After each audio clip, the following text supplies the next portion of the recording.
죽기 전에 내가 3번 나를 부인하리라. 아멘. 오늘의 말씀은 후에는 따라오리라입니다. 저를 따라합니다. 후에는 따라오리라. 한 번 더요. 나중에는 따라오리라. 겸손과 순종의 마음으로 오늘 이 말씀을 함께 받도록 하겠습니다.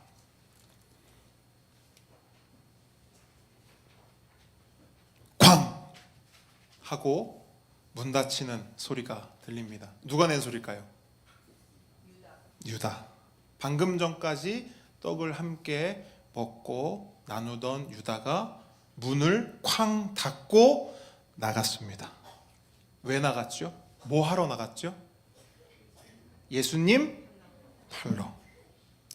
예수님을 팔러 요한이 문을 쾅 닫고 나갑니다. 요한복음은 이 장면을 단 4글자로 기록하고 있어요. 우리 지난주 마지막 부분 보세요. 지난주 보면 마지막 부분 뭐라고 되어 있습니까? 4글자? 밤이러라. 네, 요한복음은요 요 장면을 밤이다 라고 말하고 있어요. 밤이었다 이렇게 표현합니다. 근데 여러분 이제는 아실 거예요. 여기서 밤은 단순히 해가 진 밤을 의미할까요? 그렇지 않죠. 제가 반복해서 말씀드렸지만 요한복음이 말하는 밤은 영혼의 상태를 말하는 것이죠. 캄캄한 유다의 영혼을 비유하는 동시에 이제 곧 예수님이 맞이할 어둡고 절망스러운 십자가 죽음을 이 밤이라는 단어로 표현하고 있는 것입니다. 그럼 이 말씀을 가지고 당시 그 방 안을 한번 상상해 보십시오. 그 방이 어땠는가? 유다는 문을 쾅 닫고 나갔습니다. 분위기가 어땠을까요? 화기애애했을까요? 아니겠죠. 숨막히는 침묵과 차가운 공기만 가득했을 거예요. 여러분 제자들의 모습도 한번 떠올려 보세요. 제자들은 뭐 하고 있었을까요? 환하게 웃고 있었을까요? 제자들의 표정을 한번 상상해 보세요. 그때 당시에 표정이 어땠을까요? 쟤 왜 저래? 그쵸? 쟤 왜 저래? 그랬을 수도 있고 한번 표정을 한번 상상해 보세요. 저는 상상을 안 해도 될 것 같아요. 지금 여러분이 보이는 표정이 딱 그때 당시의 상황이었을 것 같아요. 뭐냐면 어리둥절한 채 어쩔 줄 몰라서 서로 눈치만 살피고 있는 거예요. 이게 무슨 상황이지? 이게 뭐가 어떻게 된 거지? 이러고 있는 거예요. 근데 바로 그 순간 정적을 깨는 예수님의 목소리가 들려옵니다. 근데 그 예수님의 목소리는 떨림도 없었고요, 분노도 없었습니다. 예수님은 담대하고 담담하게 당신의 말씀을 하세요. 그게 뭐냐? 지금 인자가 영광을 받았고 하나님도 인자로 말미암아 영광을 받으셨도다. 예수님이 갑자기 그 분위기에서 그 상황에서 뭘 말씀하시냐면 영광을 말씀하세요. 제가 당시 상황을 좀 구체적으로 설명드린 이유가 있습니다. 여러분 당시 상황을 생각해 보면 예수님의 이 말씀이 이해가 되십니까? 이거 이해가 잘 안 되는 거예요. 당시 상황은요, 유다가 문을 쾅 닫고 나갔어요. 뭐 하러 나간다고요? 예수님 팔러. 그래서 이제 그 유다가 나갔잖아요. 그럼 이제 예수님이 마주할 것은 딱 하나입니다. 체포됩니다.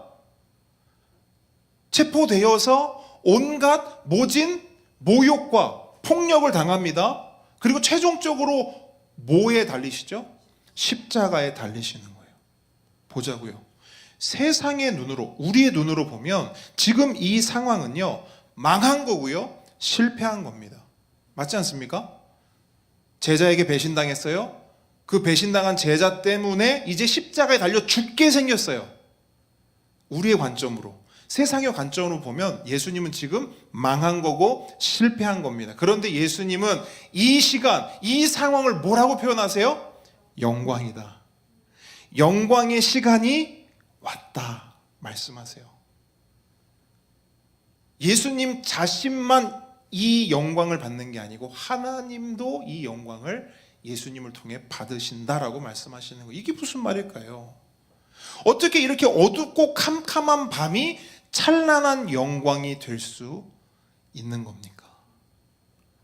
오늘 우리는 이 역설적인 영광의 비밀을 함께 살펴보려고 합니다. 그리고 우리 삶 속에도 요 비슷한 상황이 있거든요. 어둠이에요. 캄캄해요. 밤이에요? 절망이에요?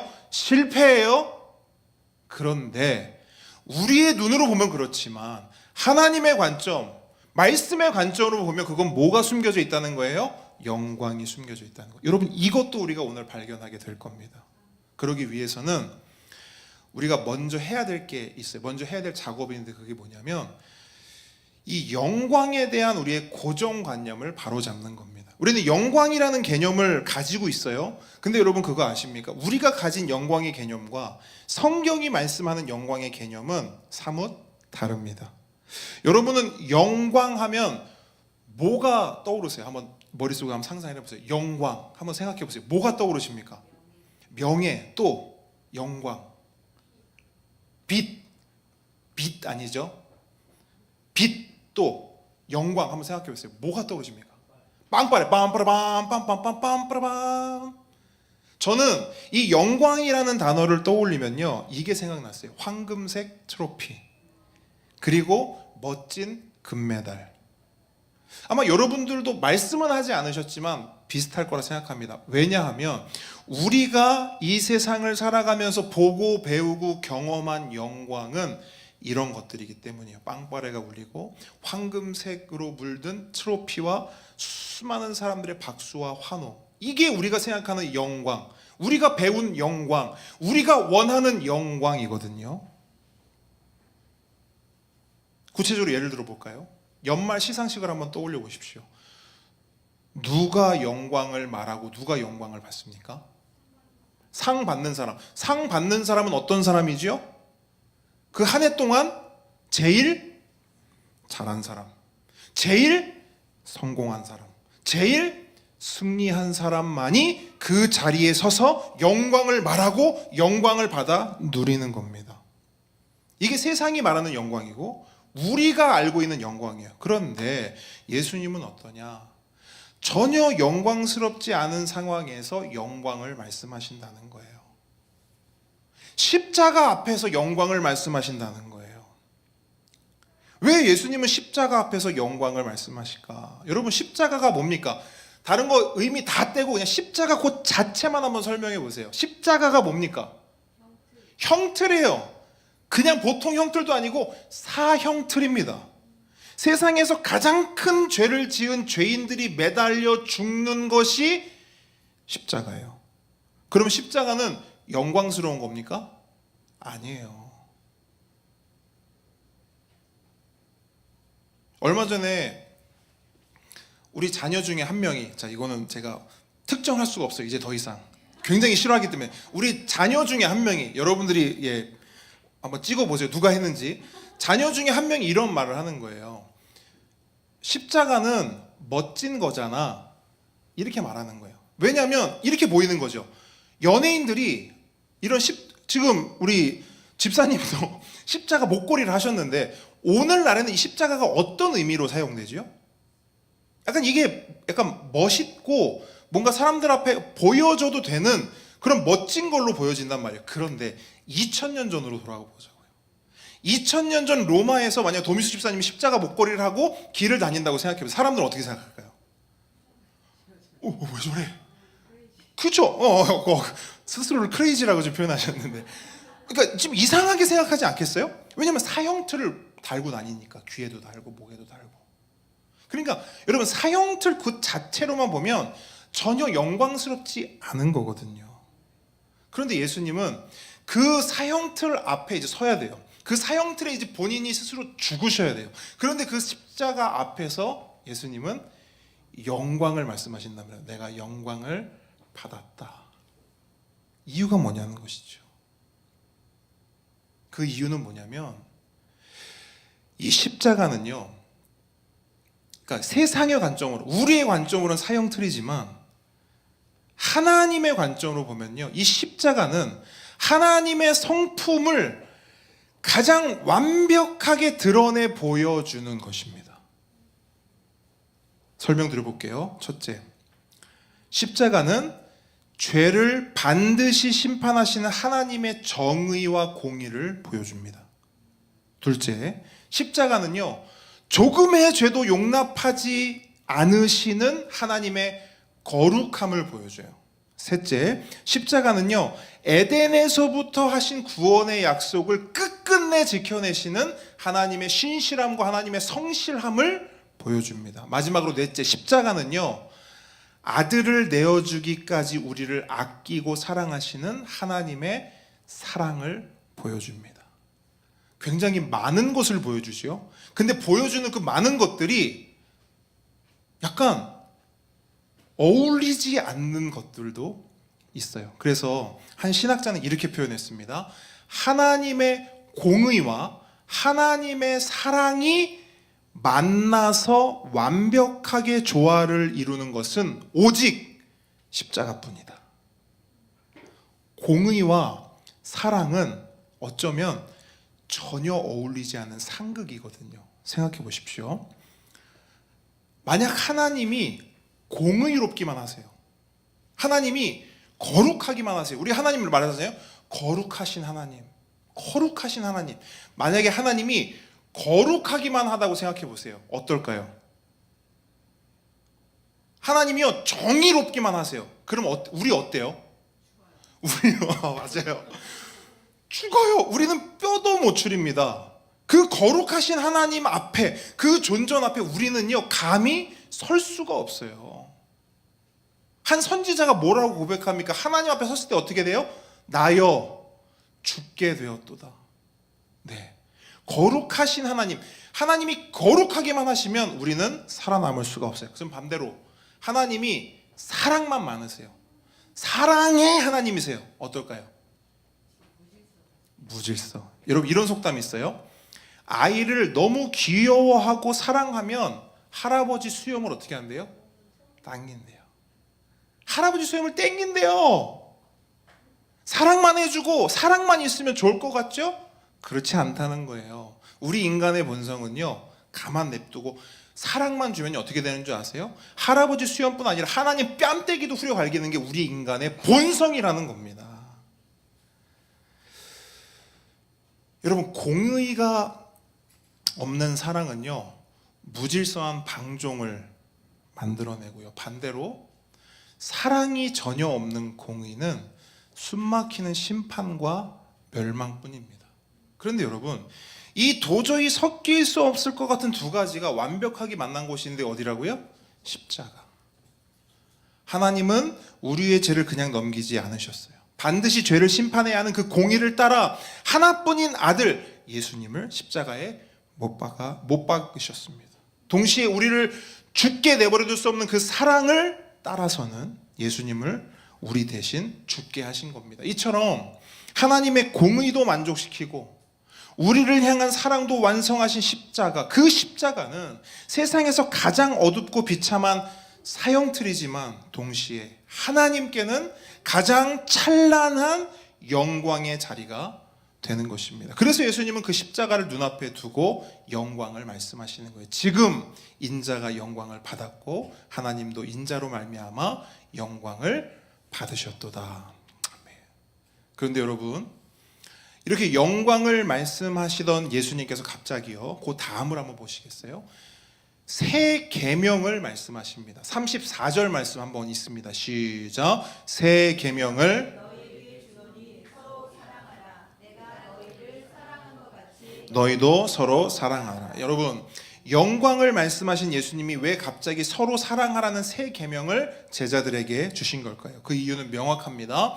십자가가 하나님의 영광을 정밀하게 그려놓은 설계도라면 제자들이 서로 사랑하는 것은 그 설계도로 지어진 진짜 집이기 때문입니다.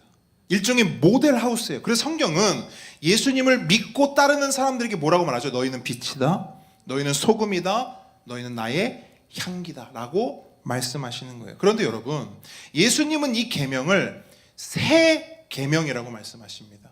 여러분, 새 계명이 있다면 옛 계명, 헌 계명이 있다 없다? 있다라는 거예요. 사실 여러분, 이 사랑 계명, 너네 서로 사랑해야 돼, 너 저 사람 사랑해야 돼, 너 저 사람 사랑해줘야 돼 라고 하는 이 계명은요, 구약에도 있어요. 레위기 보면 이런 말씀이 있거든요. 우리가 잘 아는 말씀입니다. 내 이웃 사랑하기를 내 자신과 같이 사랑하라. 사랑하라는 말씀은, 사랑하라는 계명은 구약 때서부터 있었어요. 이웃을 어떻게 사랑하래요? 내 자신과 내 몸과 같이 사랑해라. 여러분, 사실 이것도 대단한 사랑이에요. 이것도 감히 놀라운 사랑입니다. 하지만 예수님은 우리에게 이보다 더한 사랑을 말씀하시죠. 그게 뭐죠? 내가 너희를 사랑한 것 같이. 왜 새 계명이냐면요, 기준이 달라진 거예요. 사랑의 기준이 달라지는 거예요. 보세요. 나 자신을 사랑하는 것 같이 사랑해라. 이건요, 너와 나 중에 누가 우선됩니까? 나예요. 일단은 나를 사랑하고 나를 사랑하는 것처럼 누구를? 너를 사랑하래요. 이게 옛 계명이에요. 근데 새 계명은 뭐예요? 예수님이 우리를 사랑하신 것 같이 뭐하래요? 사랑하래요. 이건 뭘까요? 예수님이 우리를 어떻게 사랑하셨죠? 죽기까지. 그 전에 조금 더, 그 전에 뭐가 있었습니까? 예수님이 우리를 어떻게 사랑하셨습니까? 발 닦아주신 그 사건을 한번 생각해 보세요. 예수님이 우리를 어떻게 사랑하셨습니까? 모든 걸 다 내려놓고, 자존심 내려놓고, 자기 권리 포기하고, 우리를 위해서 목숨을 내어주기까지 사랑하신 겁니다. 철저한 자기 희생적 사랑으로 우리를 사랑하신 거예요. 이것이 바로 새로운 기준의 새 계명입니다. 그런데 예수님은요, 이 새 계명을 제자들에게 주시면서 이렇게 말씀하세요. 35절 함께 읽습니다. 시작. 너희가 서로 사랑하면 이로써 모든 사람이 너희가 내 제자인 줄 알리라. 아멘. 한마디로 너희가 이렇게 사랑하면 그 사람이 내 제자다라는 거예요. 우리 이렇게 보면 다 똑같아 보이잖아요. 여러분, 우리가 교회에 있지 않고 우리가 밖에 나가서 한번 살아보자고요. 밖에 나가서 살아가는 우리 모습을 보면 다 똑같단 말이에요. 누가 제자인지, 누가 예수 믿는 사람인지 구별할 수 있는 방법이 없어요. 그런데 예수님은 구별할 수 있는 방법이 있다는 거예요. 딱 하나 있다는 거예요. 그게 뭐냐? 예수님처럼 사랑하는가. 이것만이 예수님의 제자임을 증명하는 유일한 신분증이라는 거예요. 예수님 믿으십니까? 믿죠. 신분증 좀 내보세요. 그런 건 없는데요? 있다는 거예요. 예수님 믿으십니까? 믿죠. 신분증 좀 내보세요. 그때 내놓을 수 있는 신분증이 이거예요. 예수님처럼 사랑하는가.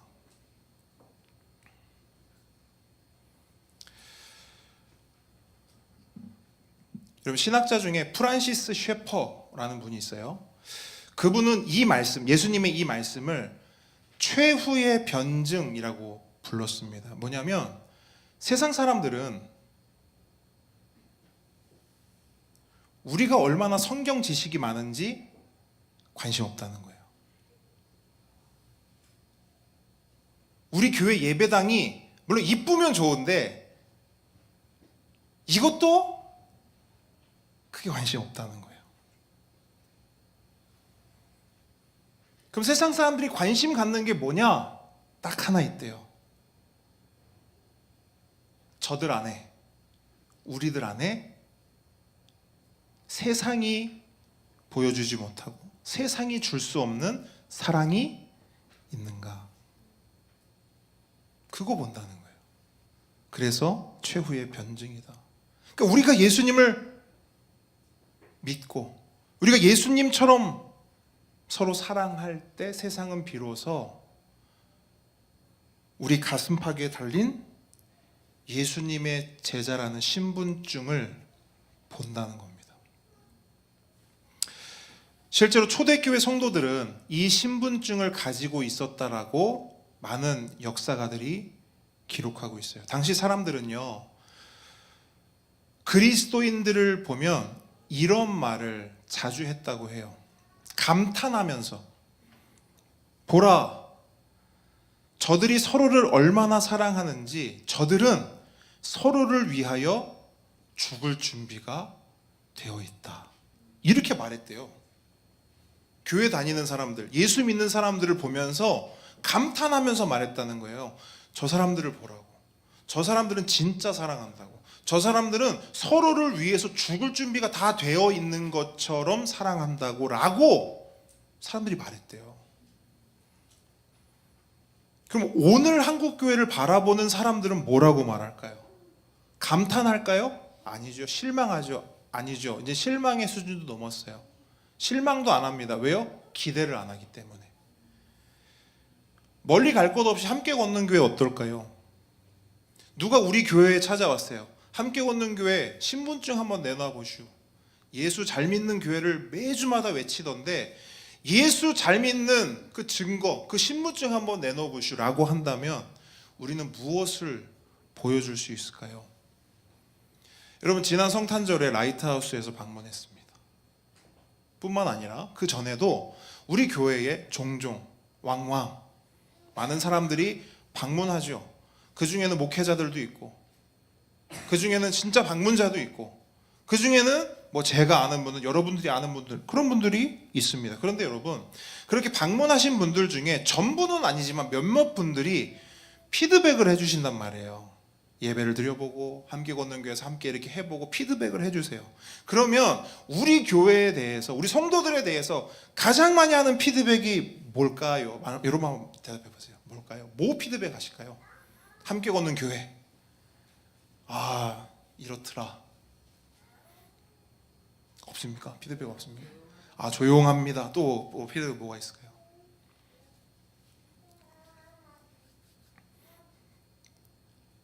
없어요? 네, 대부분 이렇게 없어요. 없는데 이제 몇몇 분들이 말씀해 주시는 거예요. 밥 맛있다. 동의하시죠? 그리고 예배도 말씀도 너무 좋다. 뭐 여러 가지 피드백들을 이렇게 해주셔요. 공간도 너무 깔끔하고 이쁘다. 뭐 이런 거 피드백 해주십니다. 이거 너무 귀하고 감사한 피드백이에요. 근데 여러분, 제가 드리고 싶은 말씀이 이겁니다. 우리 공간이 이쁘고 깔끔하고 좋습니다. 밥 마시는 거 너무 좋습니다. 예배도 말씀도 좋다. 너무너무 좋습니다. 그런데 우리는 그 피드백에 멈춰 있어서는 안 된다는 거예요. 왠 줄 아세요? 그 피드백이 좋은 피드백인데 그 피드백은 우리가 반드시 들어야 할 본질적인 피드백이 아니라는 거예요. 그럼 우리가 들어야 될 피드백은 뭐냐? 초대교회 성도들이 들었던 것처럼 함께 걷는 교회는 서로를 위해 죽을 준비가 되어 있는 것 같다까지는 아니어도 함께 걷는 교회 사람들은 참 따뜻한 것 같다. 참 사랑이 넘치는 것 같다.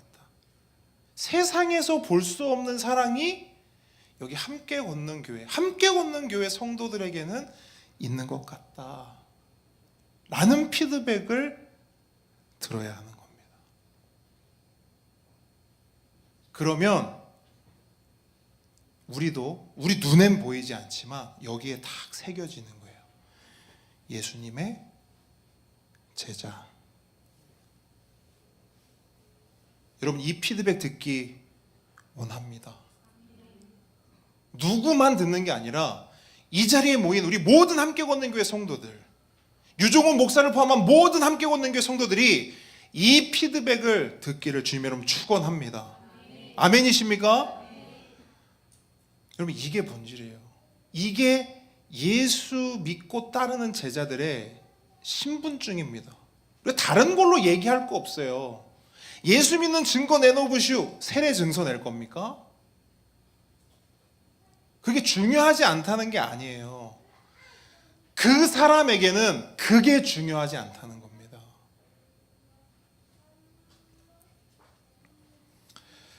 근데 여러분, 우리가 방금 우리가 이런 소리 듣기를 원합니다 제가 했을 때 우린 다 같이 아멘 했습니다. 아멘 했어요. 네, 목사님, 우리 정말 그런 사람 돼봐요. 우리 정말 그런 교회 돼봐요. 아멘 했습니다. 근데 진짜 아멘이십니까?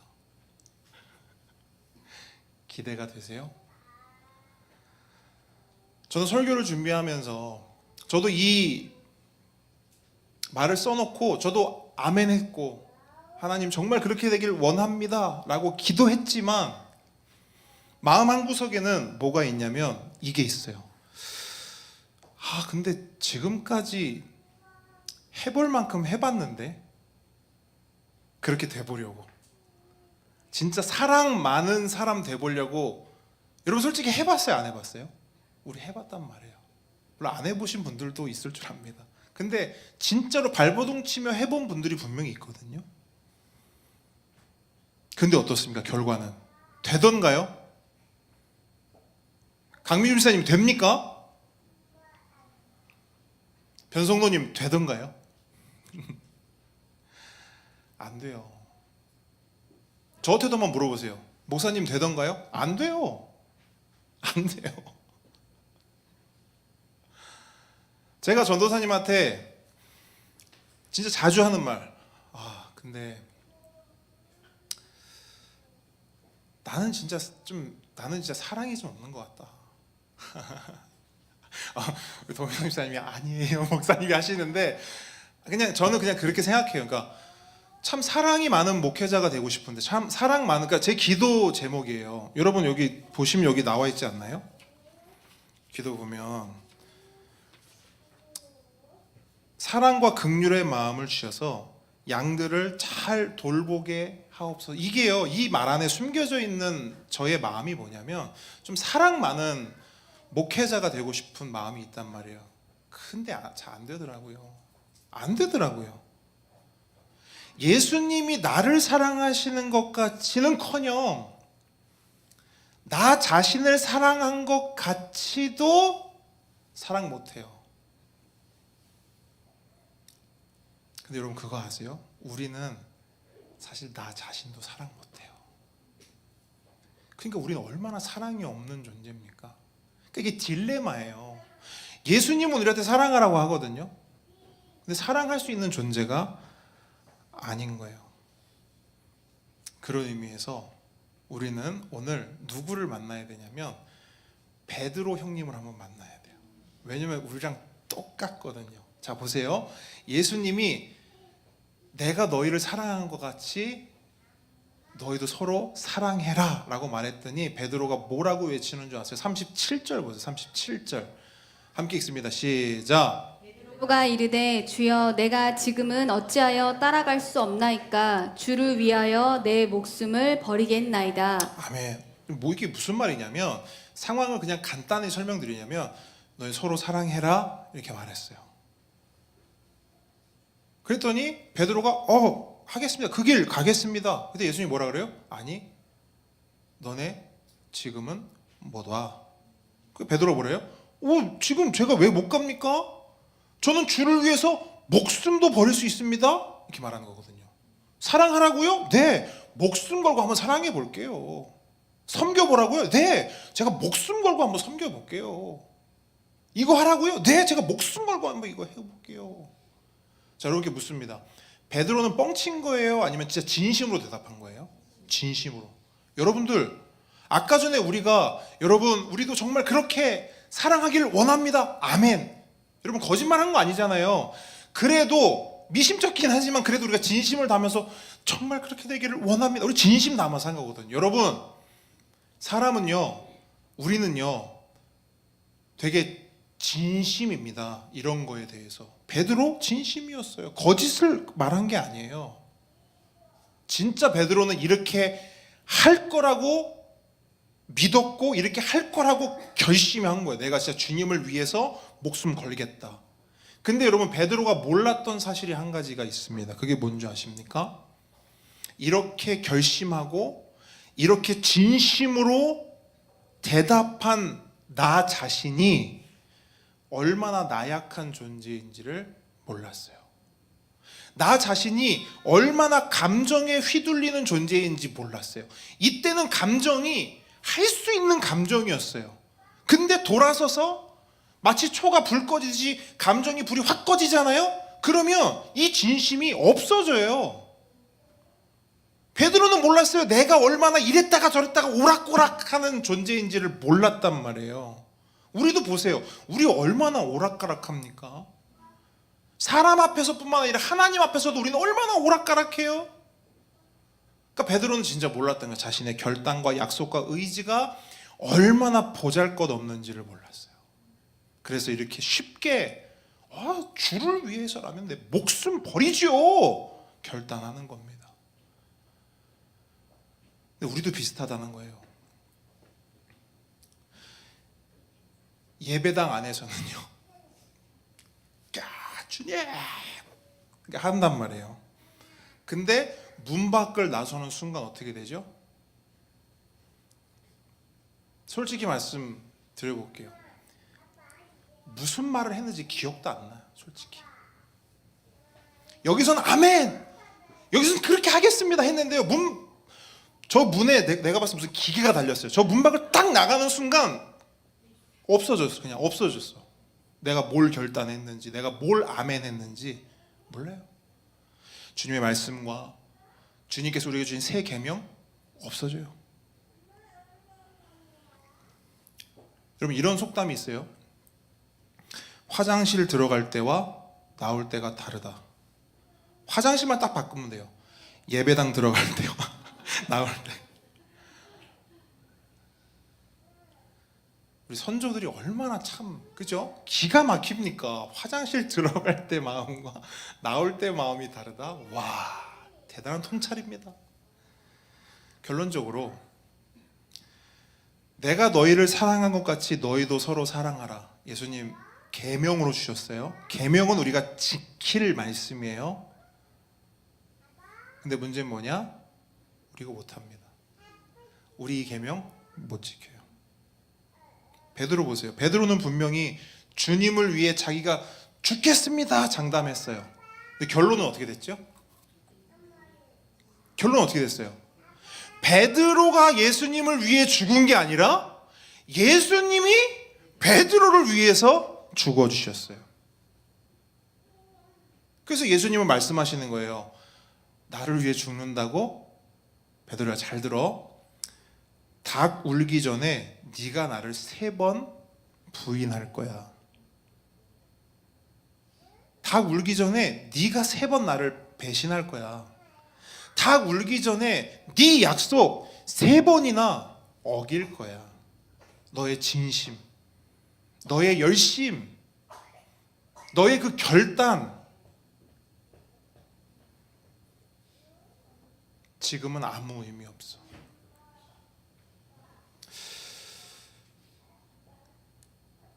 오늘도 예수님은 알고 계셨어요. 우리 지난주에 살펴봤잖아요. 유다가 그럴 걸 예수님이 알았다 몰랐다? 알았다. 베드로도 똑같네요. 베드로가 이럴 걸 예수님은 진작에 아셨어요. 제가 주님을 죽겠습니다 하셨다. 우리는 어때요? 우리도 결단하고 우리도 막 하나님 앞에 약속하잖아요. 이렇게 하겠습니다. 예수님은 하나님을 아신다니까. 그렇게 안 할 걸. 그럼 어떻게 해야 되죠? 어차피 안 할 거, 목사님 깔끔하게 이렇게 하시죠. 어차피 못 할 거, 어차피 안 할 거 그냥 하지 맙시다. 괜히 하지도 못할 거 아멘 해놓으면 괜히 뭐 만들어요? 죄책감만 드는 거예요. 괜히 숙제, 과제를 떠안고 살아가는 꼴밖에 안 되는 거예요. 하지 맙시다. 여러분, 그냥 안 하면 될까요? 그렇지 않다는 거예요. 그렇지 않다는 거예요. 그럼 목사님, 우리는 뭘 어떻게 해야 되나요?